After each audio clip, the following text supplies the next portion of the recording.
Muy bien. Estábamos acá en las definiciones de los nombres: Evangelitis, mensajero del bueno, Evangelio, la obra que Cristo realizó en la cruz a favor de la salvación de los seres humanos, que se fundamenta en la muerte, sepultura, resurrección y ascensión. Y el verbo evangelizo, traer o anunciar buenas nuevas. Y este término es utilizado para, en la antigüedad, para anunciar la venida de un rey. Cuando llegaba un rey era público, mediante el toque de trompetas.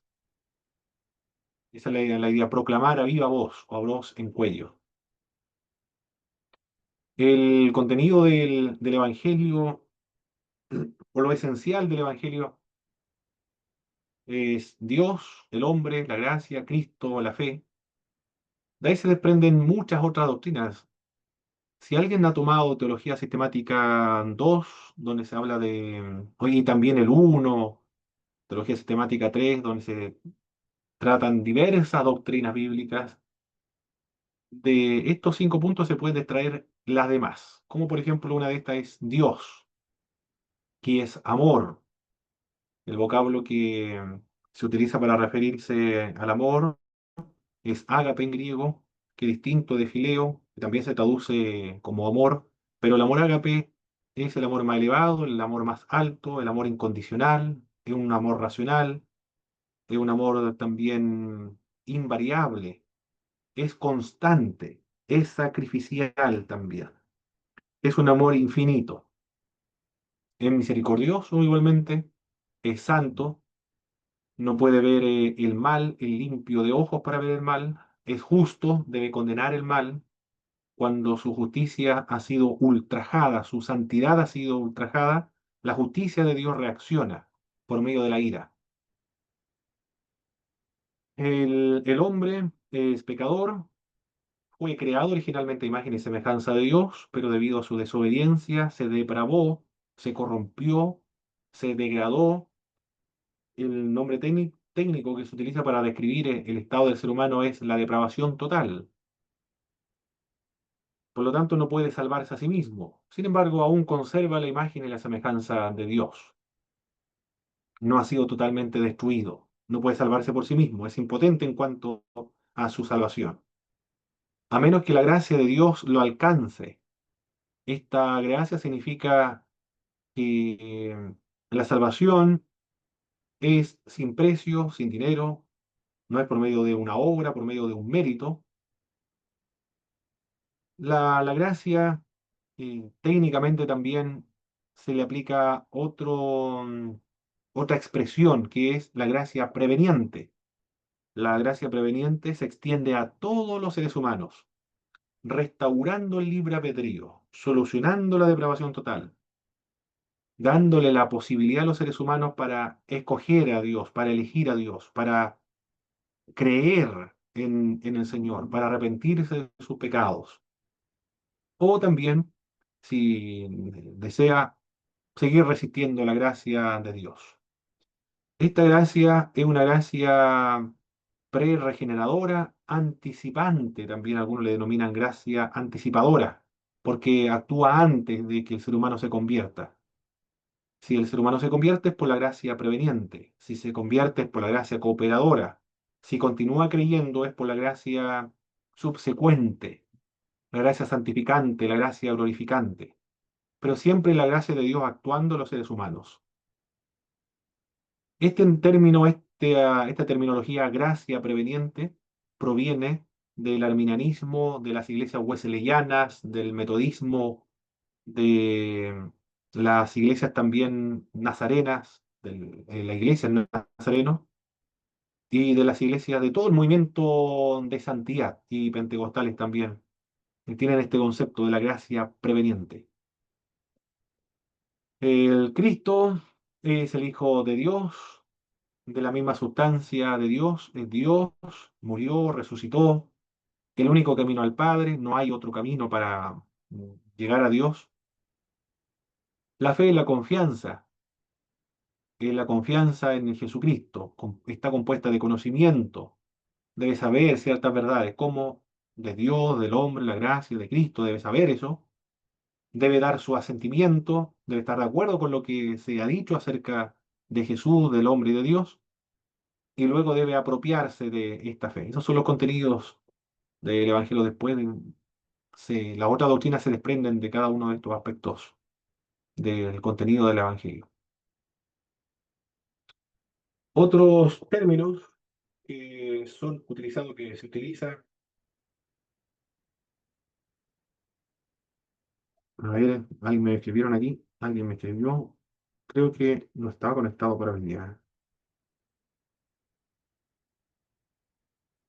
Ah, ok, sí que está conectado por ahora. Los otros términos que son utilizados para describir los sujetos o naturaleza o alcance del mensaje son queruso, laleo, diamarturumai, evangelizo, catangelo.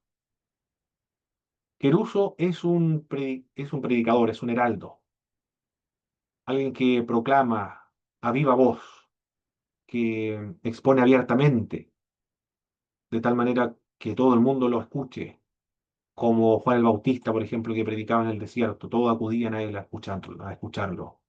Como el apóstol Pedro predica abiertamente, públicamente, con la finalidad de que todos puedan escuchar el mensaje, 3.000 personas.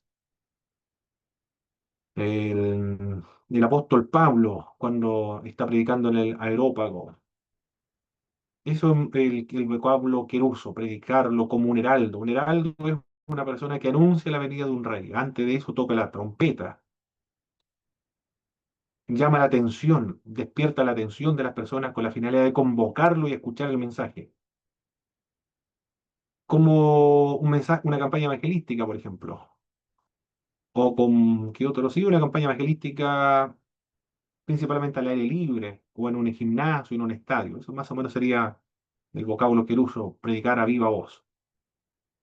Pero también hay otro vocablo que es la leo, es hablar, no un mensaje público a una audiencia masiva, como un heraldo, sino hablar simplemente como el evangelismo personal, o como evangelizaban los cristianos primitivos, en el trabajo, en el descanso, en la hora del almuerzo, comenzaban a hablar acerca de distintos temas y entre ellos se despertaba la inquietud de uno de ellos, le presentaba sus necesidades espirituales y comenzaban a hablar acerca de Jesús, de Dios, le contaba quién era Jesús.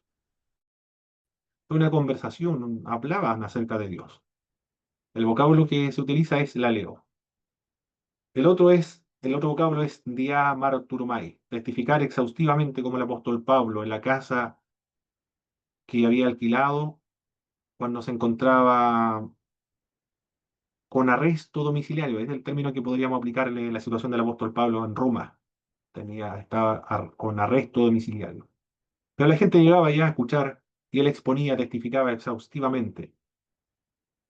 Era así porque él era un rabino. Tenía esa capacidad para hablar y testificar exhaustivamente, con precisión, con profundidad, y además por la experiencia que tuvo con Jesucristo y el hecho de que él conoció el Evangelio no porque lo aprendió de otros, sino que él conoció el Evangelio por revelación. Nadie más ha conocido el Evangelio de esa forma, por revelación. Todos los demás lo aprendieron de Jesucristo directamente, cuando estaba vivo y se lo enseñaron a los demás. Pero el apóstol Pablo fue por revelación. El otro término que se utiliza para describir la evangelización de los sujetos, la naturaleza o el alcance del mensaje es evangelizo, predicar tanto a los incrédulos como a los creyentes. En el libro de los Hechos se predica a los incrédulos con la finalidad de que se comprometan con Jesucristo, acepten la fe, experimenten la salvación, el don del Espíritu. Y en el libro de Romanos, capítulo 1, verso 15, habla acerca de predicar el evangelio a los romanos que ya son cristianos. Por lo tanto, la predicación no está orientada solamente a los incrédulos, sino que también la predicación está orientada a las personas que ya son creyentes, a personas creyentes.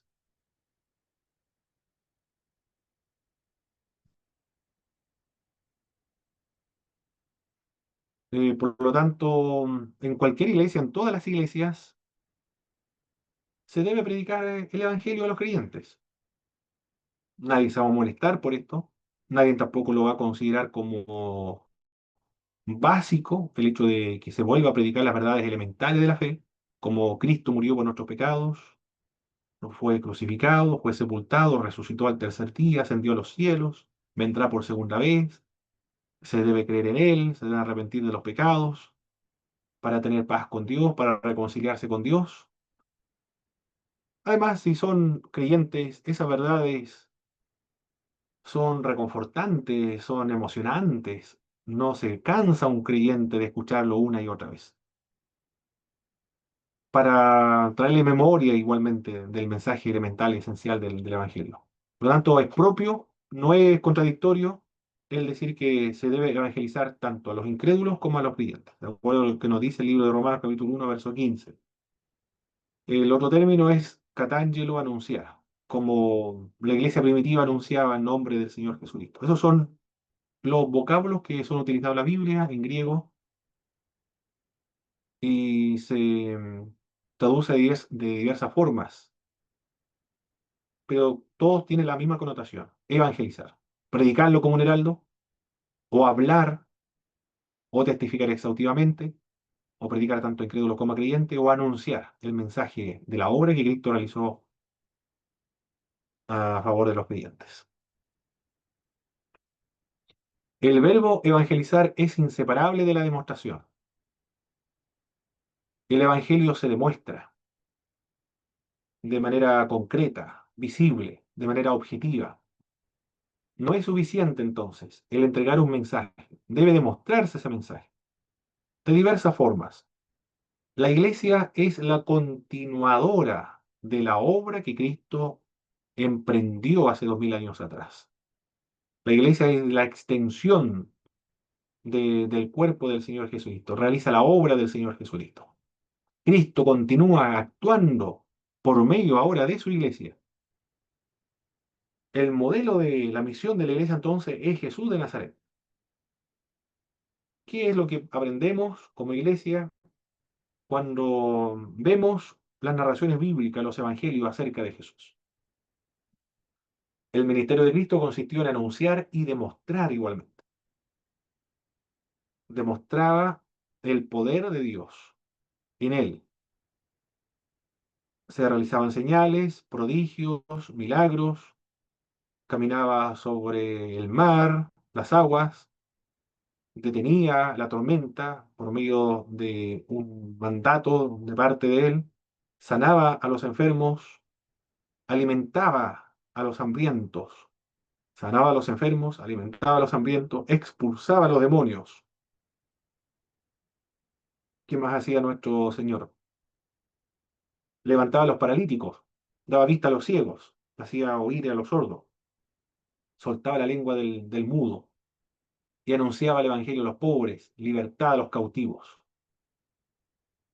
Juan el Bautista identificó a Jesucristo como el Mesías por las obras que Cristo realizaba. Los discípulos de Juan el Bautista le fueron a preguntar a Jesús de Nazaret: ¿eres tú el Mesías o esperaremos a otro? Cristo le respondió por medio de las obras que él hacía. Los paralíticos se levantan, la lengua del mudo es soltada, los sordos oyen, los muertos resucitan, son expulsados los demonios, y a los pobres se les predica el Evangelio. Y eso fue lo que le informaron los discípulos de Juan el Bautista cuando él estaba en la cárcel. Juan el Bautista reconoció que él era el Mesías por las obras que él realizaba, porque eso es precisamente lo que iba a ser el Mesías cuando viniera, y las evidencias del establecimiento del reino de Dios aquí en la tierra, obras extraordinarias como esa. En Lucas capítulo 8 también vemos la proclamación es inseparable de la demostración. Lucas relata lo que Jesús comenzó a hacer y a enseñar, no solamente a enseñar, sino a hacer. Y en el libro de los Hechos la proclamación es inseparable de la demostración. Se demostraba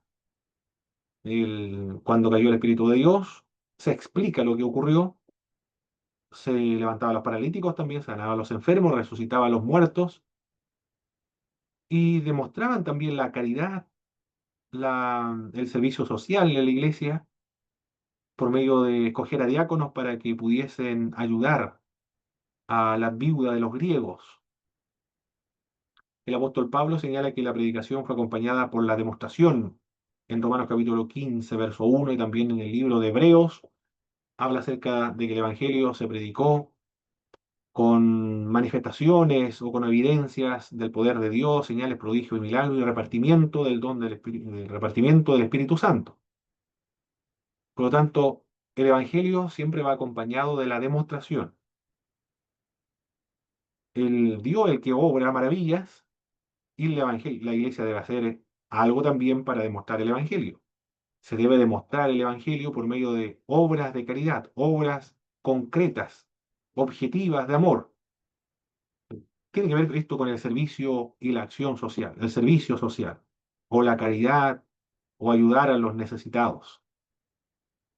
La evangelización no puede ser solamente la proclamación, sino que debe ir acompañado de, de las obras de Dios, que tiene que ver con los milagros, y las obras que los seres humanos sí pueden realizar, la iglesia puede realizar, como el servicio social.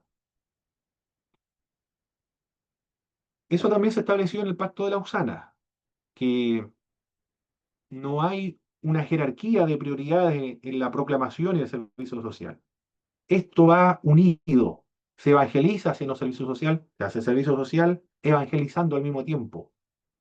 Ninguno de los dos aspectos es superior a los otros, sino que ambos de la misión de la iglesia son indispensables, están estrechamente relacionados entre sí. Por eso que la evangelización, lo que estableció el Pacto de la Sana fue una evangelización holística, completa.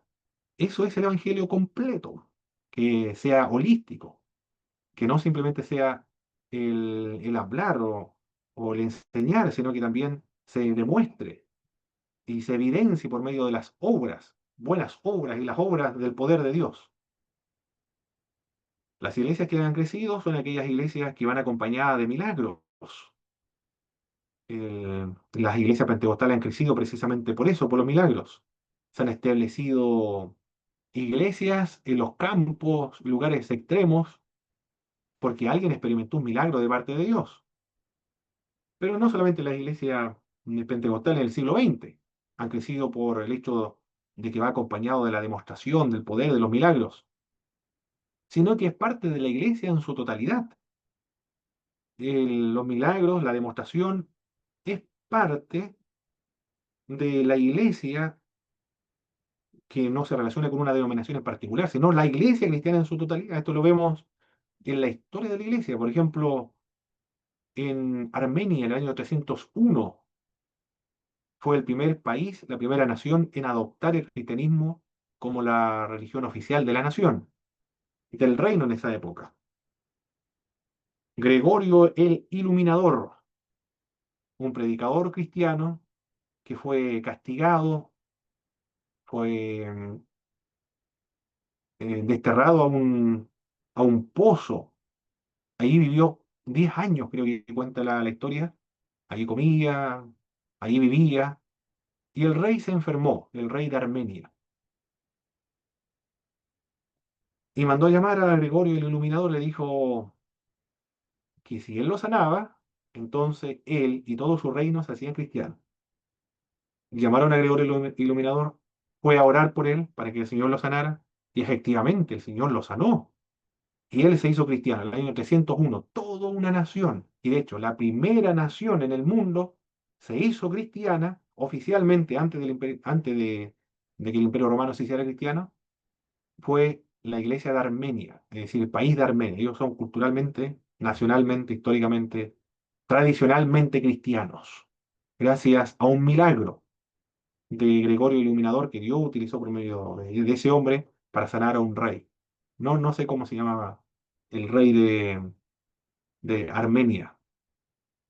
Y así podemos seguir mencionando otros milagros que estuvo acompañado de la fundación de una iglesia en determinada época de la historia. Pero esto es así, siempre va acompañado de demostración o del servicio social. Le preguntó un pastor protestante de los Estados Unidos a los seminaristas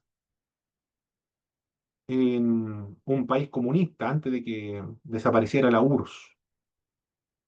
Era un país que era parte de la URSS, no recuerdo el nombre del país, y le preguntó a los seminaristas, ¿qué es lo más importante, la evangelización o el servicio social?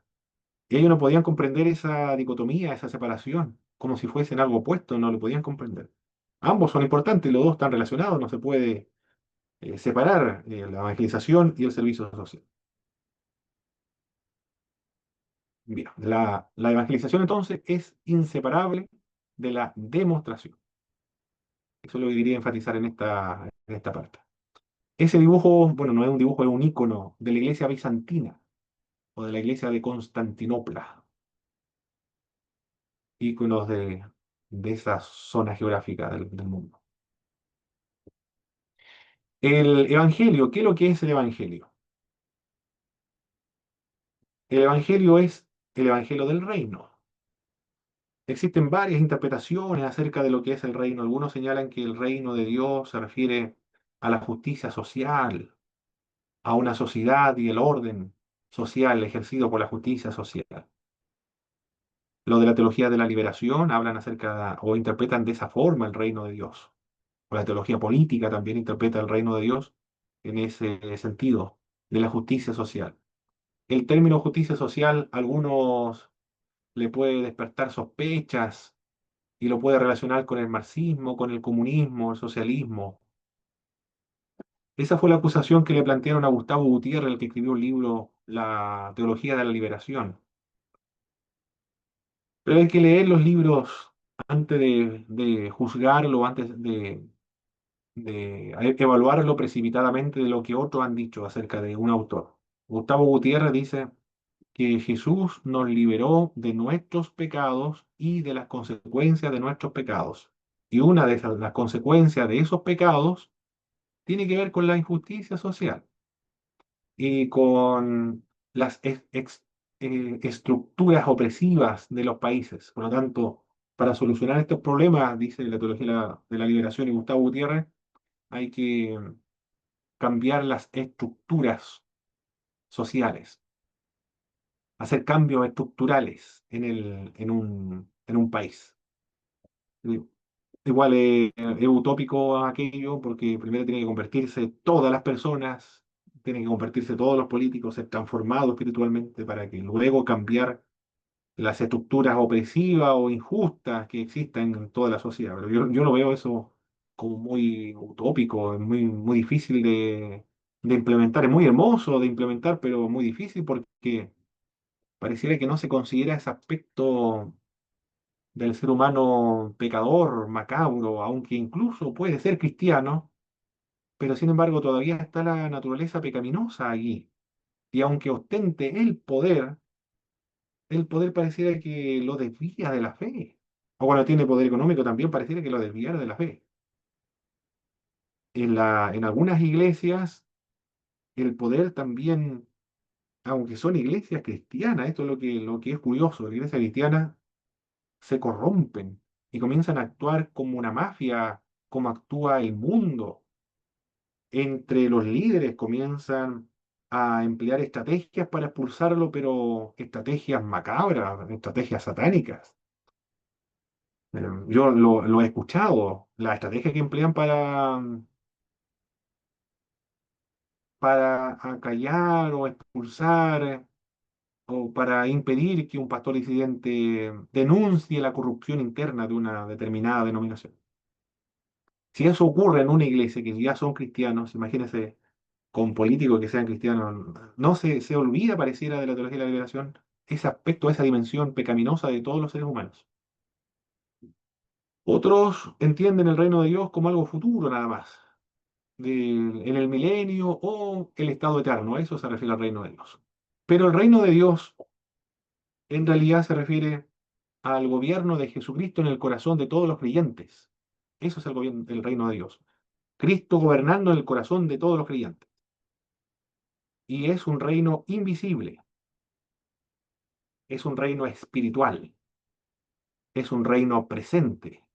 Se inauguró con la primera venida del Señor Jesucristo. Para entrar a este reino, para disfrutar, experimentar de este reino, se requiere la fe en Jesucristo, el arrepentimiento, es decir, los medios para experimentar el nuevo nacimiento. Se entra a este reino por el nuevo nacimiento. Se nace de nuevo creyendo y aceptando a Jesucristo por medio de la fe. Eso es el reino. El Evangelio es el reino de Dios. Los evangelios sinópticos, Mateo, Marcos y Lucas, la clave para interpretar estos evangelios es el reino de Dios. Ya ha llegado, ya se ha establecido, ya ha comenzado la nueva creación. La iglesia es la nueva creación. Los tiempos escatológicos en el reino de Dios ya ha comenzado con la persona del Señor Jesucristo. Los muertos ya han resucitado. Cristo es la primicia de los que de los que van a resucitar de entre los muertos. A esto se le llama el reino ya, pero el no todavía. Ya ha comenzado el reino, pero no se ha consumado. Estamos en un proceso de la consumación. Y en este proceso de la consumación del reino de Dios por medio de su iglesia, algo del reino celestial, de lo que se vive allá en el paraíso de Dios, algo de eso debe también visibilizarse aquí en la tierra, por medio de su iglesia. Es decir, como se vive allá en el cielo, así también la iglesia debe vivir aquí en la tierra, evidenciando el reino de Dios. Es difícil eso, hermano, ¿ah? Es difícil, porque la iglesia todavía no está en un estado de glorificación.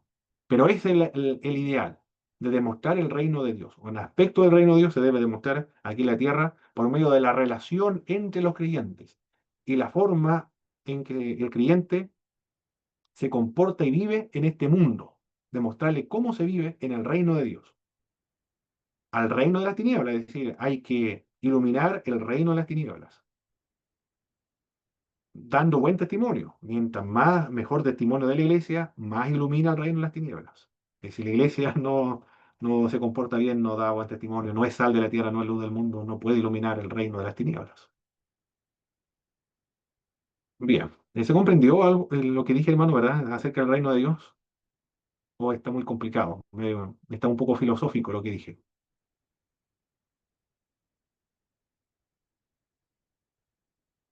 Están ahí mis hermanos, ¿verdad? ¿No se han ido? Sí, profe, estamos acá. Ah, perfecto, muy bien, muy bien, muy bien. Excelente. Sigamos entonces. Este evangelio es el evangelio de Dios, porque nos enseña acerca de un Dios infinito, que no tiene límites, ilimitado, que desea ser nuestro Padre. Son las nuevas buenas del reino de Dios, de Dios Padre. Quiere que todos se acerquen a Él y todos sean reconciliados con Él,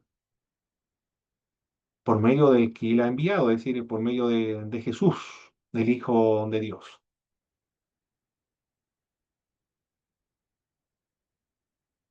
Jesús personifica el Evangelio, es la palabra encarnada, representada en la tierra.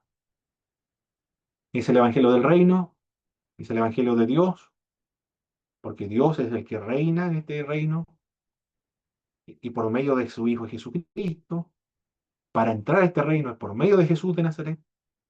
Es un Evangelio que debe ser apropiado personalmente, la persona debe creer, arrepentirse, tiene la posibilidad, no natural, sino por la gracia preveniente, de entrar a este reino de Dios. Es un Evangelio para todos. Y esto lo dice el apóstol Pablo en el libro de Gálatas. Ya no hay judío, ya no hay griego, no hay esclavo, no hay libre, no hay varón ni mujer. Ahora todos son uno en la persona del Señor Jesucristo. No hay discriminación racial, religiosa ni social. Todas estas diferenciaciones religiosas, culturales y sociales se han eliminado cuando ha irrumpido el reino de Dios en la tierra. No hay ningún tipo de discriminación entonces. Ahora se ha vuelto al estado primitivo. El término primitivo pareciera que fuera algo negativo, ¿cierto? Primitivo. Depende de qué connotación usted le dé el vocablo primitivo. Pero lo que quiero decir es antes de la caída en el huerto del Edén. Estaba leyendo un libro Aquí estaba leyendo. A ver, este autor. El autor se llama Pedro López Castillo. Pedro López Castillo, bachiller en Ciencias Teológicas por la Facultad Teológica de Teología y Religión, licenciado en Teología Pastoral por el Seminario Bíblico Gamaliel, tiene un diplomado en Biblia e Interculturalidad eh, y en Tradición Luterana, en el Seminario Luterano de Habsburgo. Bueno, tiene varios grados académicos el teólogo Pedro López Castillo. Él escribió un libro acerca de la mujer pentecostal, un liderazgo revolucionario, el silencio femenino en la historia de la iglesia y el desarrollo de su liderazgo. Él parece que él debe ser un pastor pentecostal, pero estudió con los luteranos también. Pero me gustó mucho, interesante lo que él señala en una parte de su libro. Habla acerca del liderazgo de las mujeres en la iglesia. Pero el pentecostalismo no ha tenido problema con respecto al liderazgo de las mujeres en la iglesia. Pueden predicar sin problema. En las asambleas de Dios, por ejemplo, se ordenan pastoras. En las pentecostales en Chile no se ordenan pastores, pero igual se utiliza el término pastora. Pero él dice que el mandato cultural de señorías, en el capítulo 1, verso 28, y los bendijo Dios. ¿A quién? A Adán y Eva en el huerto del Edén, antes de la caída, el capítulo 1 estamos acá. Pero Dios al hombre, a su imagen y semejanza de Dios lo creó, varón y hembra los creó. Es decir, el hombre y la mujer tienen la imagen y semejanza de Dios. No solamente el hombre, sino también la mujer tiene imagen y semejanza de Dios. Y a los dos, de acuerdo al capítulo 1, verso 28, se les dio el mandato cultural. Multiplicaos, fructificaos, llenad la tierra, sojuzgadla y señoread en los peces del mar, en las aves de los cielos, en todas las bestias. Es decir, el liderazgo, el señorío sobre toda la creación se lo dio Dios a Adán y Eva en el huerto del Edén, ante la caída. Lo que dice este autor, Pedro López Castillo, es que en el Evangelio se restaura todas las cosas. Por eso que ya no hay hombre ni mujer, esclavo ni libre, griego ni judío.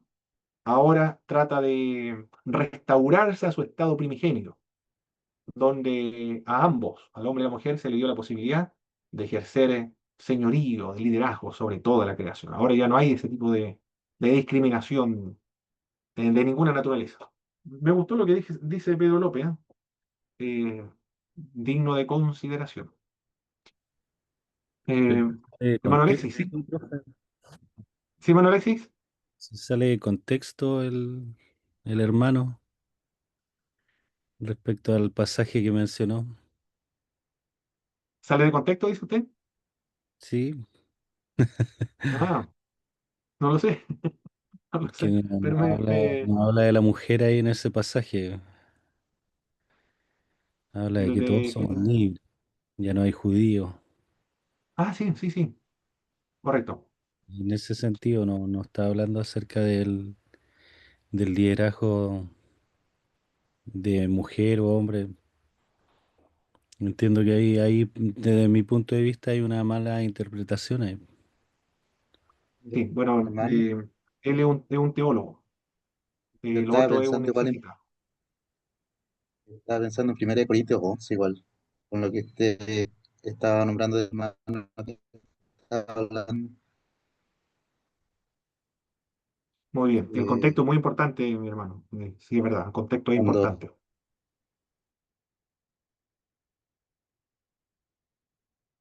Ah, qué lástima, hermano Milton, se escuchaba entrecortado. Sí, se le Eh, escucha. pero, pero más o menos entendí lo que quería decir de Corintio. Me parece mucho que Corintio, el hermano Milton estaba hablando acerca de... 1 Corintios 11, donde, bueno, habla de bueno, es verdad que ya habla de un complemento igual, pero también habla de un orden como divino. Por ejemplo, dice que Jesús, o sea, Dios en la cabeza de Jesús, bueno, hace como eh, no sé cómo nombrarlo, a ver, para que no suene, eh, como que nombra una especie de orden, no sé si jerárquico, ¿Mm? en ese pasaje, en 1 Corintios 11, Entonces va estableciendo el orden que hay entre Dios, Jesús, el hombre y la mujer. Correcto. Muy bien, sí, sí, muy bien. Bueno, esa es la discusión que hay entre los teólogos y los exégetas, porque una cosa es la teología y lo otro es la exégesis. Son diferentes, son diferentes. Hasta los católicos romanos tienen ese problema de los exégetas con los teólogos. Muy bien, aunque la teología debe asesorarse de la exégesis, si eso es verdad. Muy bien. Sigamos, mis hermanos. Bueno, esto ya lo vimos ya. Terminamos entonces esta primera parte. Quedan 20 minutos. Vamos a tratar de trabajar lo que queda de la clase número 2 ahora. Profe, yo tenía Vamos a ver la... una consulta. Sí, adelante. Si bien para el evangelismo podemos utilizar diversos métodos, ¿no es cierto?, para poder predicar la palabra. Exacto. Eh, pero en este último tiempo me he preguntado cuál es el método bíblico de poder predicar el evangelio. Porque las iglesias con el tiempo se van adaptando un poco al contexto que nosotros vamos viviendo. Mm, Y, por ejemplo, las predicaciones de Billy Graham en grandes multitudes, ¿no es cierto? Antiguamente en campaña, en carpas, se levantaban en distintos lugares. mm. Los pentecostales también, en las calles, en la esquina. Entonces, hay muchas iglesias que hoy en día mantienen todavía esa estrategia, podríamos decir, Mm, eh, que quizá hoy en día ya no están dando, no dan una solución, no se producen muchos cambios tan relevantes. Y por eso mm. yo me preguntaba en este último tiempo cuál será el método o qué es lo que indica la palabra de Dios para poder evangelizar de forma bíblica. Muy bien. En en las Sagradas Escrituras, por lo menos un método, uno solo, no hay ninguno, ¿ah? Hay una pluralidad de métodos. Y, y estos métodos son muy contextuales porque se adaptan de acuerdo al contexto en el cual se encuentran.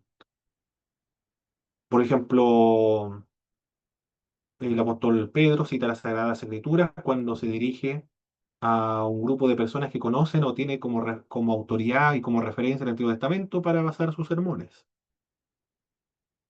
El apóstol Pablo cuando se dirige a, a los atenienses en el Areópago utiliza otro método, ya no utiliza las Sagradas Escrituras, sino que utiliza ahora a los estoicos, a los epicúreos y a los poetas griegos, utiliza la revelación general para hablar acerca del Evangelio. Predicaba de distintas formas. En la conversación en el trabajo, predicaba en una casa, predicaba en la sinagoga, predicaba en un río cuando no había una sinagoga, predicaba públicamente, predicaba en privado. Es decir, hay una pluralidad de métodos.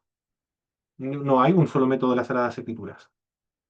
Lo que sí menciona las Sagradas Escrituras concretamente es el contenido del mensaje del Evangelio. Eso sí, se repite. En el libro de los Hechos están los contenidos del Evangelio, en cada uno de los discursos o de los sermones. Hay muchos sermones en el libro de los Hechos. Ahí están los contenidos. Lo que estamos viendo, Dios, Jesús, la fe, el arrepentimiento, perdón de los pecados, la muerte de Cristo, la resurrección de Cristo, esos son los contenidos del Evangelio. Pero métodos son diversos, son contextuales, depende de la persona a la cual uno se dirige. El método es dinámico y es contextual. Yo diría el método diría yo que es una pluralidad de métodos, es ser contextual y adaptarse a, al grupo de personas o al enfoque de personas al cual uno se dirige. Eh, como Pedro a los judíos y el apóstol Pablo a los gentiles. El apóstol Pablo decía, yo me hago griego al griego, yo me hago judío al judío, yo me hago gentil al gentil, al griego al griego. ¿Qué decía? No me acuerdo más qué decía. Eh, Bueno, él decía que se adaptaba de acuerdo a las circunstancias para predicar el Evangelio. Eh, Ese ha sido un método pluralista entonces. Yo actualmente se deben emplear todos los métodos, todos. Y yo creo que el mejor método es una combinación de todos los métodos, habidos y por haber. Al aire libre, campaña evangelística, campaña en las iglesias, carpas, gimnasios, estadios, radio, televisión, diarios, tratados, evangelismo personal, subirse a las micros, intervención urbana, ir a los malls, cantar, dar películas, dramatización, sketch, ¿qué más? Invitando a la iglesia, yendo casa por casa, tocando la puerta, como lo hacía el pastor de la iglesia presbiteriana. Se presentaba: yo soy tal persona, soy el pastor y he venido a orar por usted. Si necesita alguna oración, pueden entrar, si me permite, entrar a su casa, vamos a orar por ustedes. Yo diría eso, una combinación de todos, porque no todos son atraídos de la misma manera. Todos son atraídos de distintas maneras, de acuerdo a la diversidad y la pluralidad de personalidades. Eso yo diría en cuanto al método. Una combinación de todos, yo creo que sea lo ideal. No se debe dejar de hacer ninguno. Todos deben utilizarse de alguna u otra manera. Sí, yo se lo preguntaba, profe, porque nosotros en nuestra iglesia, por mucho tiempo se, se está haciendo campaña evangelística y bueno, entre otros métodos también de evangelismo, pero las campañas evangelísticas requieren de harto trabajo y también un costo económico por invitar a un evangelista. Pero desde mi punto de vista, siento que no produce el cambio de ir el persona a persona, el puerta a puerta, el, el amigo, el vecino. Entonces, bueno, desde mi punto de vista, a lo mejor otros hermanos o líderes pueden decir, oye, no, continuemos con este método, Correcto. pero veo que hay un costo económico, un costo tiempo y por eso en este último tiempo me he hecho mucho esa pregunta y claro, como usted dice, no hay que discriminar ninguna, pero a lo mejor si no Mm. funciona una, vamos con otra. Claro, hay que combinar muchas, sí, sí, sí. Hay que combinar, no solamente tiene que ser usar una nada más. Nosotros, nuestra misión, lo fuerte es la predica en la calle. Y una vez al año, una campaña evangelística al aire libre. Pero lo que pasa adelante, yo creo que pasa lo mismo en la Alianza, hermano. Lo que pasa en adelante, al final, cuando no pasa ningún inconverso, ya pasa los hermanos que quieran renovar sus votos o consagrarse nuevamente al Señor. Al final pasamos Terminan pasando los mismos hermanos. sí, terminan pasando los mismos hermanos de la iglesia, entonces uno dice, ¿en qué fallamos? ¿Qué pasó si al final es una campaña evangelística? Entonces, yo creo que una de las cosas que fallamos es en el discipulado, en la segunda parte. Exacto. Sí, eso, eso. Y no me quiero adelantar porque yo creo que, y quiero escuchar también, aprender lo que usted nos va a enseñar respecto al discipulado. Sí, esa es la segunda parte. Tenemos casi los mismos problemas acá en Puerto Montt. El- pero hay que ver cómo realizan la actividad los otros pastores. No hay un pastor de Valdivia, jovencito el pastor. Ellos predican igual al aire libre, hacen lo culto al aire libre, pero la iglesia ha crecido de una manera extraordinaria. Hay que preguntarle a él cómo han crecido. Es que tiene que haber un liderazgo, yo creo igual un liderazgo, alguien que esté comprometido, un líder de una iglesia que está comprometido con la evangelización, la iglesia va a crecer. Y yo creo que la clave está por ahí, por el liderazgo. Porque si no hay líderes que estén comprometidos con la evangelización, entonces no hay esfuerzo para motivar a todos los hermanos a, a tratar de consolidar las almas que se ganen cuando se van a predicar a la calle. Claro, ellos predican 2 veces a la semana al aire libre y luego hacen una invitación para todos los que tengan necesidad de oración. Voy a preguntarle cómo lo hace el pastor, porque debe tomarle algunos datos, después yo creo que lo visitan. Claro que ellos están siempre, es el tema, están siempre, son constantes, sistemáticos. Esa es la clave, yo creo. La evangelización al aire libre, constante y sistemático. Sí, una de las cosas que yo he aprendido, bueno, a mí también me gustan algunos temas de John MacArthur. Y una de ¿Mm? las cosas que él decía es que cómo la iglesia crecía es porque eran constantes en la predicación.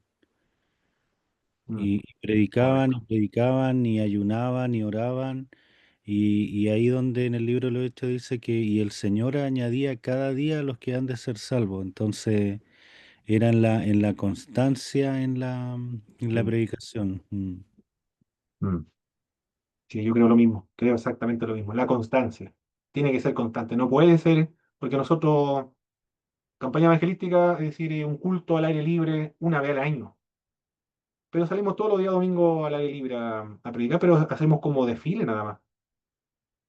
Eh, pero eso es un sector, después de 2 meses volvemos al mismo sector y así. Es decir, no es constante en un solo lugar. Eh, Puede ser eso, tiene la constancia. Esa yo creo que está la clave. De lo que Pero vamos a ver ahora, del punto 1 al 4 es, algunos hermanos tienen temor porque piensan que no son competentes, Dios no lo ha llamado, o tienen temores que los paralizan para el trabajo de la evangelización. Estas son las respuestas para evitar el temor, es decir, de cumplir la responsabilidad de cada uno de nosotros de la evangelización. Una de estas es, no todas las personas son atraídas de la misma manera. Eso es lo que se debe tener en cuenta. Si yo evangelizo, por ejemplo, y no me tomaron en cuenta cuando yo le hablé a alguien, un vecino, por ejemplo, el vecino no quiso que yo le hablara del evangelio, entonces yo concluí que no tengo el don, entonces mejor no hablo más porque tengo temor, además que ya tengo una mala experiencia y quedé traumatizado por el rechazo que tuve originalmente. Y eso ya los paralizó, nunca más hablan del evangelio. Pero hay que reconocer también, y estas son las respuestas que se le dan a, a estos traumas que se pueden originar de los hermanos y de estos temores. No todos son atraídos del mismo modo, porque todas las personas son distintas, las personalidades son distintas. A algunos les gustan un predicador de la calle, que sea un poco coloquial, que sea un poco agresivo y que emplee un lenguaje de la calle, un lenguaje de la cárcel, como el pastor. ¿Cómo se llama el pastor que predica en Santiago todos los días miércoles? Marcos Morales y Hugo Albornoz. Ellos tienen la misma característica, como la cruzada de poder. Tienen problemas, y por supuesto que sí, como todas las iglesias tienen problemas, pero ellos predican a un sector de la población y un sector de la sociedad que le gusta esa forma de comunicación y de expresión. Ellos son atraídos de ese modo, porque ellos quizás estuvieron en la cárcel, no sé si estuvieron en la cárcel o no, pero vienen de emplear el mismo lenguaje, el mismo tono. Un profesor universitario, un profesor de filosofía, pongamos el caso, el ejemplo de un profesor de filosofía en la universidad, que vaya a predicar a esas mismas personas, no va a ganar a nadie, porque lo van a rechazar, porque tiene una forma de expresar diferente. Entonces ellos quieren que sea uno de los mismos que le hable el Evangelio. Otras personas van a ser atraídos por medio de una conversación, no un evangelista agresivo, efusivo, fervoroso, que insulta a la gente, sino que prefiere algo con más calma, con más respeto, de manera más tranquilo también, no tan exacerbada las emociones. El- y otro quizás sea atraído al evangelio conversando con el pastor, agenda una visita con el pastor para solucionar un problema, puede ser, o quizás tenga algunos intereses, unas preguntas acerca de Dios, de la salvación espiritual y necesita conversar personalmente con el pastor. O con algún hermano, o con algún familiar. Bueno, son diversas formas en que las personas son atraídas a la fe cristiana. Dios mismo también usa algunas circunstancias para atraer a alguien al Evangelio. Puede ser que la casa esté ¿cómo podríamos decirlo? embrujada, no sé, el ambiente está tenso, está cargado, ese es el término que emplean algunos, está cargada la casa, porque se cierran las puertas solas. Aquí en el departamento donde vivo, los vecinos dicen que hay un niño, un niño, que en la noche comienza a caminar y ahí en ese piso no hay ningún niño. Se cierran las puertas, tienen muchos temores, se apagan las luces, temas como eso, por ejemplo. Entonces llaman a alguien para que vayan a orar por esa casa y ahí así de a poco se comienza a evangelizar. No todos son atraídos del mismo modo, de acuerdo a la personalidad, de acuerdo al temperamento, de acuerdo al vocabulario, de acuerdo al oficio, de acuerdo a la clase social, no sé, va a ser atraído al Evangelio. Por lo tanto, todos podemos hacer algo según nuestras posibilidades, pero no todos son atraídos del mismo modo. Dios puede usar a varias personas u ocasiones para atraer al mismo individuo. Nosotros podemos hacer algo en el momento en que Dios nos use que va a contribuir a la salvación de un alma. Somos un eslabón en una cadena extensa o en una cadena larga de experiencia de un individuo que va a ser finalmente llevado al Evangelio de Jesucristo. Alguien puso la semilla, después otra persona va a regar, pero el crecimiento finalmente lo da Dios. Como ocurrió en mi caso, primero me habló el evangelio, que me habló del Evangelio un primo, después cuando estábamos en la casa con mi mamá, pasaban los hermanos de una iglesia predicando al aire libre, cantando, me gustaban las canciones, los himnos, la guitarra, los acordeones, los panderos, eso me gustaba. Y salíamos a escuchar con mi mamá afuera, decía mi mamá, están pasando los evangelios, vamos a escucharlos. Y se ponían los hermanos a predicar. No le poníamos atención en lo que decían, simplemente en las canciones que cantan, la música, los instrumentos musicales. También yo veía a los predicadores de la calle. Tampoco puse atención en el mensaje de la calle, pero me gustaba verlo. Era impactante para mí, era emocionante ver una persona que hablara de Cristo al aire libre, era impresionante eso. La música también. Después personalmente, tenía un compañero de curso que era adventista y de repente hablaba del Evangelio, pero no me insistía, no me llamaba, no me invitaba a la iglesia tampoco. Y después alguien, un amigo de cuando trabajaba de empaque, me invitó a la iglesia y ahí él me comenzó a evangelizar más directamente. Me dijo que Cristo murió por mis pecados, al final me invitó a la iglesia y ahí finalmente acepté a Jesucristo como mi Señor y mi Salvador. Pero fue una cadena, un eslabón, fueron varias experiencias, varios encuentros, varias invitaciones y al final, finalmente después me convertí. Por lo tanto, no todas las personas son atraídas de la misma manera. Dios puede usar a varias personas o ocasiones para atraer al mismo individuo. Nosotros debemos hacer algo puntual en el momento en que Dios lo determine, pero que va a contribuir para que en el futuro esa persona se convierta. Dios capacita también para el servicio y a nuestro progreso en el crecimiento. Nos capacita a nosotros, sí, para llevar a cabo este trabajo evangelístico.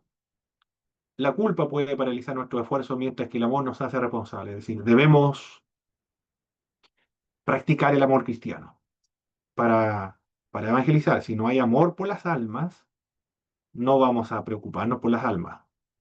Debemos orar entonces en nuestros devocionales, debemos orar para que los vecinos y el sector donde nosotros nos encontremos se conviertan en el Evangelio, para hacer algo, porque cuando se ora, luego tiene como repercusión la acción. La oración siempre va acompañada de la acción.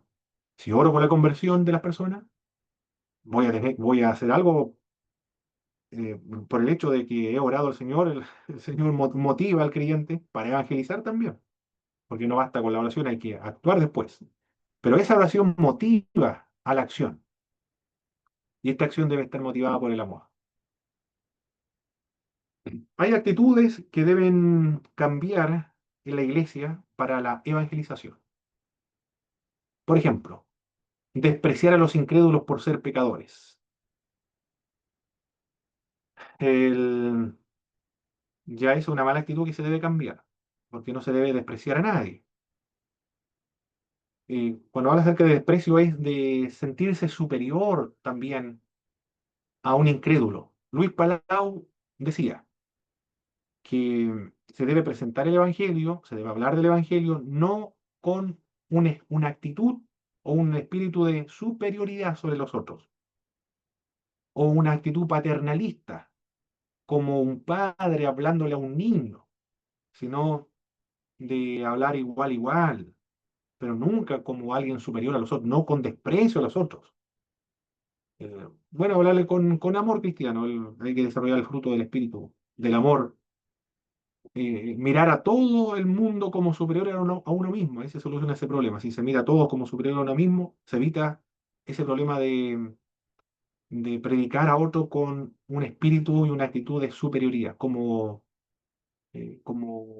padre tratando a otro como un niño, ¿no? Eso eh, sería contraproducente para la evangelización. Se percibe esa actitud de superioridad la persona que está siendo evangelizada.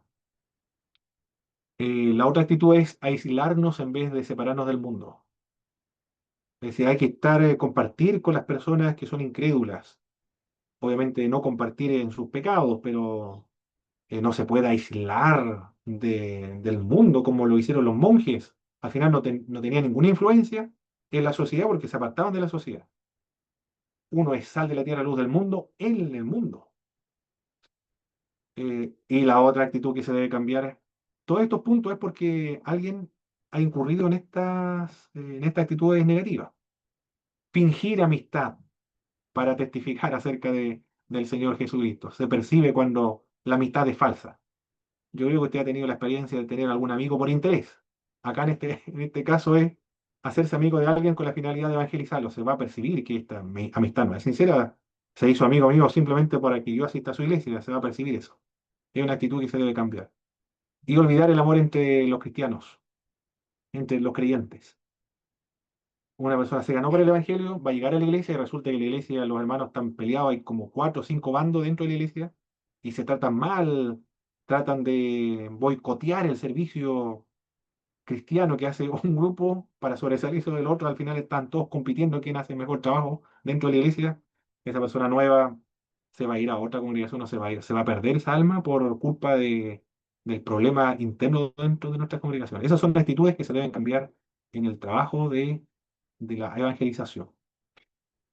¿Alguien aquí dijo algo? ¿Algo parece? Eh, Hermano Boris dice como el movimiento monacal. Sí, claro, ellos se aislaron. Muy bien, mis queridos hermanos, estamos en la hora. ¿Algún comentario antes de despedir esta clase de lo que hemos visto en cuanto al evangelismo y discipulado?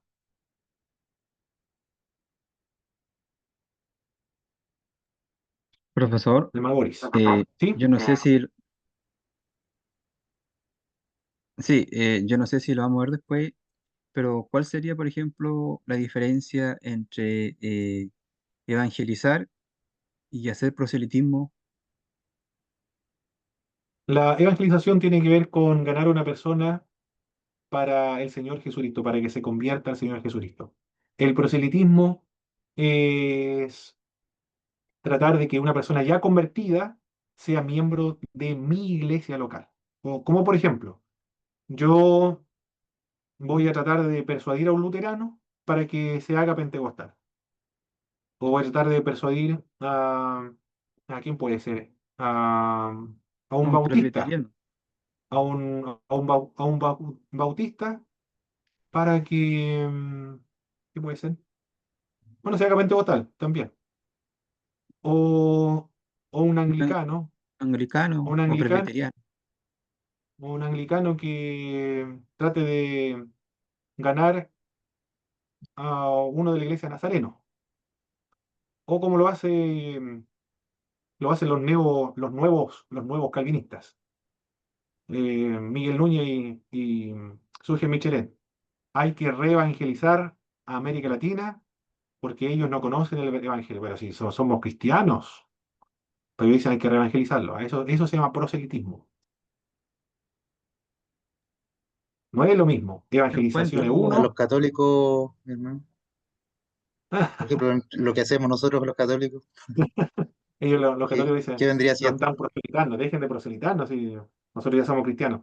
Pero es que para nosotros, hermano Milton, es diferente porque cuando le hablamos a un católico romano, le hablamos a una persona que un católico romano que nos va una vez al año a la misa. Es diferente ahí, no es lo mismo. Esas personas no conocen el Evangelio. Igual que un evangélico que la mamá es evangélica y va a la iglesia una vez al año. Necesita ser evangelizado esa persona, tanto católico como evangélico. Mm. Claro que para muchos evangélicos, los católicos romanos son inconversos. Claro, Para claro, para sí, muchos. sí, sí, así es. Mm. No conocen la verdad. Claro que hay que. Bueno, el catolicismo romano es otra confesión, eh, otro asunto hay, para Ellos sí otra. necesitan ser evangelizados. Sí, claro. Claro, yo era De católico hecho, mi romano, esposa claro, era católica, así que yo nunca iba a la iglesia tampoco. Católico romano nunca iba a la iglesia. Bien, mis queridos hermanos, entonces.